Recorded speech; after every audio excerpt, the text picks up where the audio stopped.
Hello guys, in today's video I'm going to be make you read a story and not a normal one, a Sudha Murty story.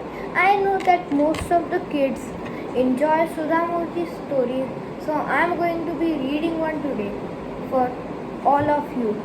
So without any further ado, let's blazing hot summer afternoon, an old man came walking down a narrow village path. He was tired and thirsty. Right by the road, he spotted a tiny grocery store. It had a tin roof and mud walls. The shopkeeper sat inside, fanning himself and shooing away the flies that were buzzing around in the stifling heat. There was a little bench in front of the store where the villagers met when evening came and the land had cooled down. The old man flopped down on the bench. He was so tired that for a while he could not speak. Finally, he opened his mouth and uttered one word, water. Now, this village had been facing a horrible problem for a long time. It was near a great desert, and the rains came only once a year to fill its ponds. See this. This is the image of the second age. But the rains had disappeared for the last 2 years, and the villagers had been making do water from far away stream. Every morning groups of men and women walked a long distance, filled their pots from the little stream, and used that the whole day. Naturally, no one wanted to waste even a drop of this precious water. Yet, how do you say no to a thirsty, tired old man when he asks for water? Without a second thought, the shopkeeper Ravi, who was very kind-hearted, poured out a tumbler of water from his pot and gave it to the old man. The man drank it up greedily. Then he said, "One more word." "More!" And without waiting for Ravi to give it to him, he longed for the pot, picked it up, and lifting it to his lips, drank up Ravi's entire day's supply of water. Poor Ravi, what could he do? He just stared in dismay. Then he told himself, "Never mind, after all I did help someone in need." The stranger meanwhile now seemed to feel better. He handed the pot back to Ravi, gave a smile that filled Ravi's heart with warmth, and said, "My son, always be kind like this. Help everyone who comes to you like you helped me, and you will be blessed." Then he picked up his stick and slowly hobbled down the road. So guys, can you see the picture over here? The illustration? See, the old man is drinking all the water, and here is Ravi and his shop. So let's move to the next page now.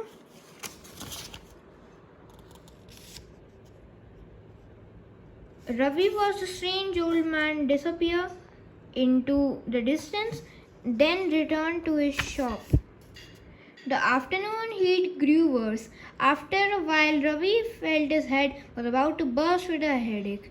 His lips were parched and his throat hurt. It was so dry. He really needed a drink of water, but the visitor had finished it all up. Hoping to coax a drop or two out of the pot, Ravi lifted it to his lips and tilted it. Imagine his surprise when a gush of water ran down his face.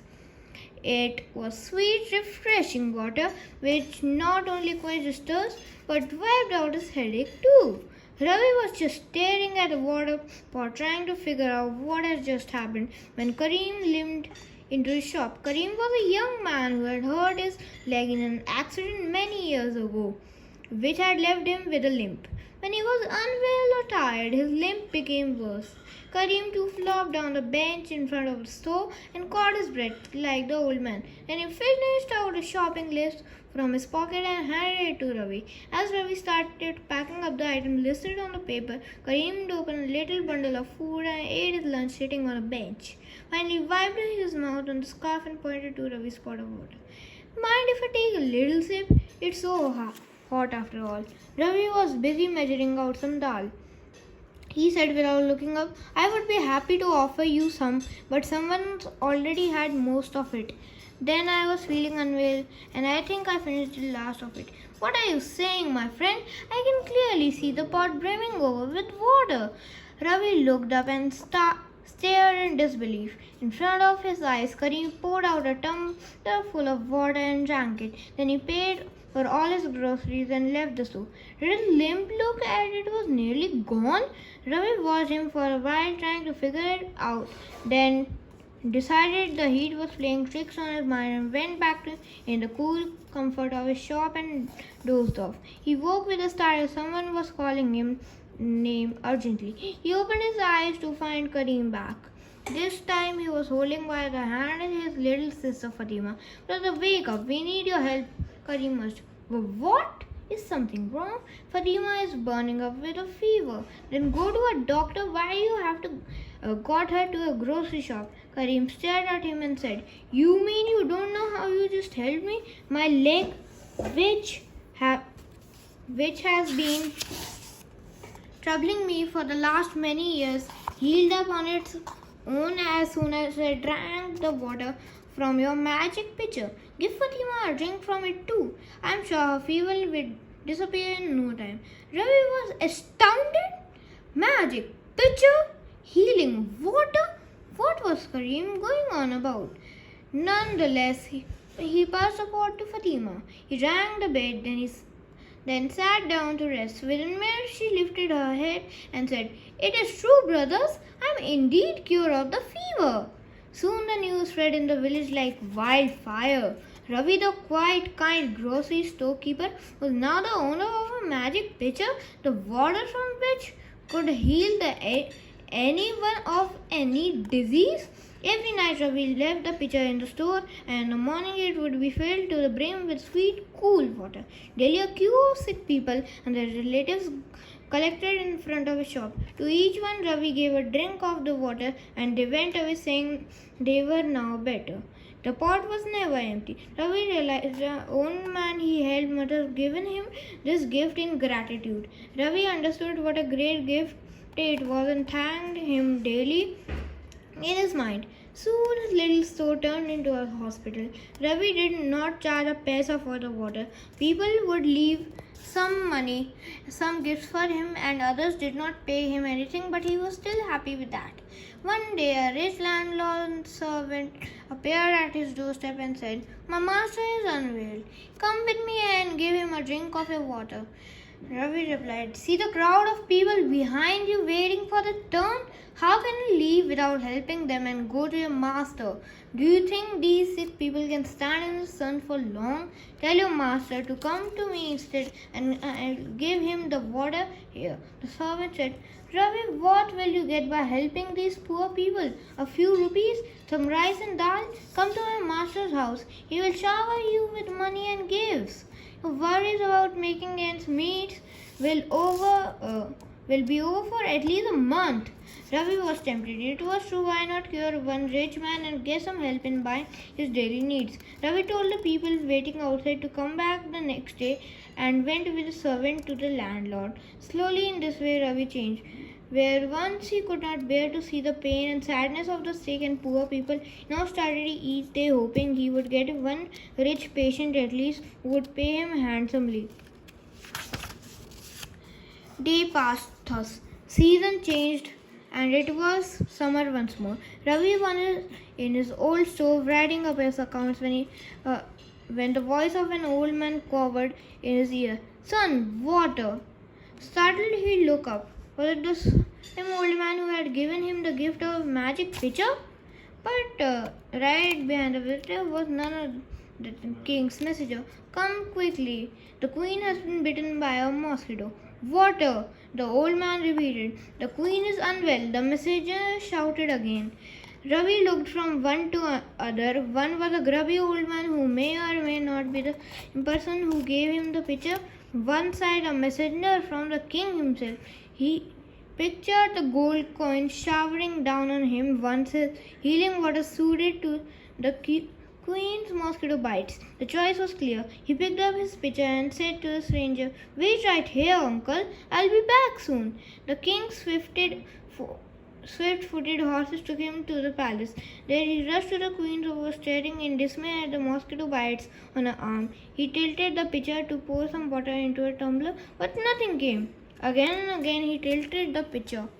He turned it upside down and stared into its depths. It was dry as a bone. "You cheat!" the king roared. "So this is how you fool the people of my kingdom?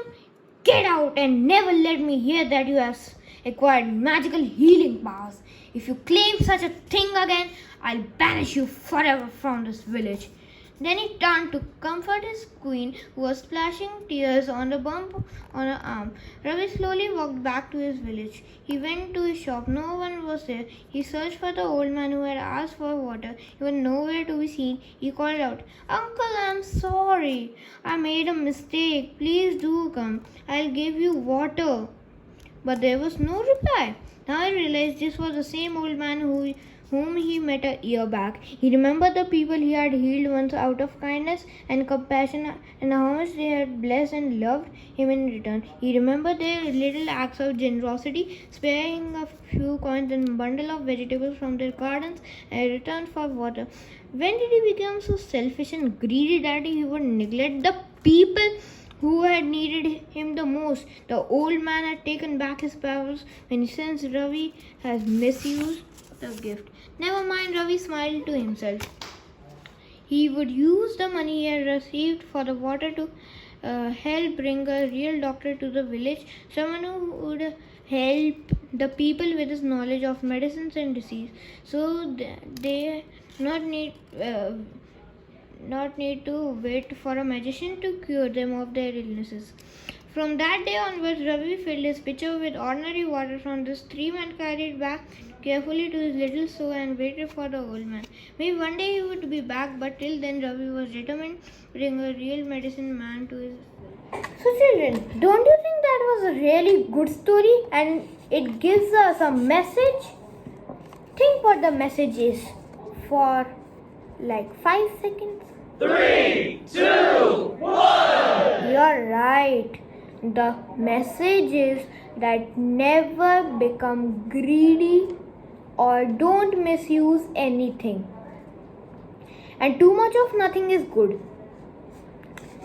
So, guys, I hope you like this video. If you like this video, then hit the like button down. Or if you didn't like this video, then dislike. But at least view, guys. I worked really hard, so please at least view. And if you love this video, then please subscribe. That's it. That's the matter. And bye, tata, see ya in the next day.